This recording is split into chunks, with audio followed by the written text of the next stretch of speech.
ជំរាបសួរបងប្អូនទាំងអស់គ្នាចាថ្ងៃនេះនាងខ្ញុំធ្វើជ្រក់ត្រសក់នេះអាពេលដែលដាក់វាជ្រក់ដំបងអត់បានថតឲ្យបងប្អូនមើលនាងខ្ញុំជ្រក់ត្រសក់ក្តាប់ទូចនេះពេលយើងលាងទឹកឲ្យស្អាតដាក់ទៅក្នុងកន្លយើងដាំទឹកក្តៅលាយអំបិលដាក់ស្ករបន្តិចប៊ីចេងបន្តិចទៅហើយយើងចាក់ចូលត្រាំត្រសក់នឹងភ្លាមមកហើយនេះបានមកយប់ហើយបងប្អូនវារៀងឡើងសពបន្តិចនាងខ្ញុំភ្លក់ទៅវាចាប់ជាតិប្រៃល្មមហើយចាប់ផ្ដើមដល់វគ្គយើងលាយជាមួយគ្រឿងមានស្ករសមានប៊ីចេងម្សៅស៊ុបអីបន្ថែមរសជាតិអីចឹងទៅហើយឬក៏យើងចង់ហូបបញ្ញាប់យើងអាចដាក់ទឹកខ្មេះអីបន្ថែមចឹងមកហើយពេលហាន់ជ្រក់ត្រសក់នេះបដើនឹកឃើញដល់នំប៉័ងដាក់សាច់ផ្ដើបងប្អូនអ្នកដែលចូលចិត្តហូបនំប៉័ងដាក់សាច់ប្រកាសជាចូលចិត្តជ្រក់ត្រសក់នេះហើយចាហើយជ្រក់ត្រសក់នេះពេលយើងហូបមួយនំប៉័ងសាច់ឆ្ងាញ់ជាងយើងហូបជាមួយជ្រក់ល្ហុងអត់ទេប៉ុន្តែនេះជារសនិយមរបស់ខ្ញុំឯងប៉ុន្តែអាចថាបងប្អូនចូលចិត្តជ្រក់ល្ហុងជាងបើខ្ញុំហូបនំប៉័ងដាក់សាច់ខ្ញុំចូលចិត្តជ្រក់ត្រសក់នេះចាំមើលពេលទំនេរអាចនឹងធ្វើនំប៉័ងសាច់ហូបជាមួយនឹងជ្រក់ត្រសក់ហ្នឹងប៉ុន្តែជ្រក់ត្រសក់នេះគ្រាន់តែធ្វើឲ្យមកដល់ឥឡូវហ្នឹងចិត្តអស់បាត់ហើយបងប្អូនហើយនៅសល់បន្តិចហ្នឹងចាហើយនេះពេលដែលយើងចិត្តឲ្យអស់រួចរាល់ហើយនាងខ្ញុំចាប់ផ្ដើមមកលាយគ្រឿងខ្ញុំចាក់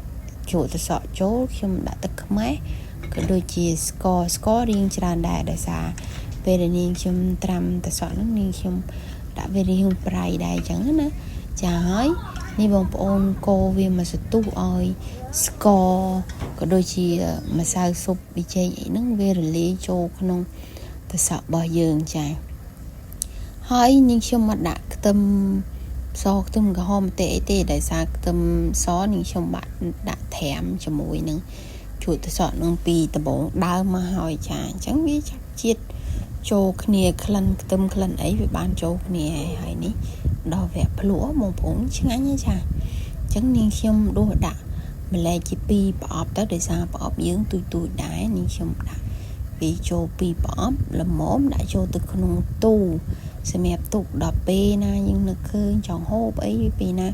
រៀងថាមកហូបអីមិនសូវជាអត់អារម្មណ៍អីចឹងទៅយើងបានអាប្រៃអីជូរចឹងទៅឆ្ងាញ់បែបយ៉ាងអីចឹងទៅឥឡូវចាប់ផ្ដើមមកភ្លក់ជៀនសាច់ជ្រូកក៏ដូចជាជៀនពងទាមកហូបមួយជ្រក់នឹងមួយបាយអីចឹងមើលតើវាចាប់ជាតិឆ្ងាញ់នឹងប៉ុណ្ណាចានិយាយពីថាអូយត្រូវគ្នាមែនតែនហ្មងបងប្អូនចា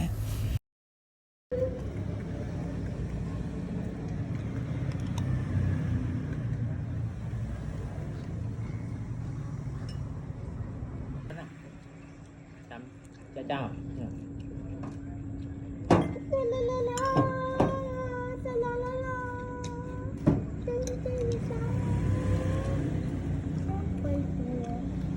ba anh ở trường gì vậy? Nhân đã cho bo bo bà bài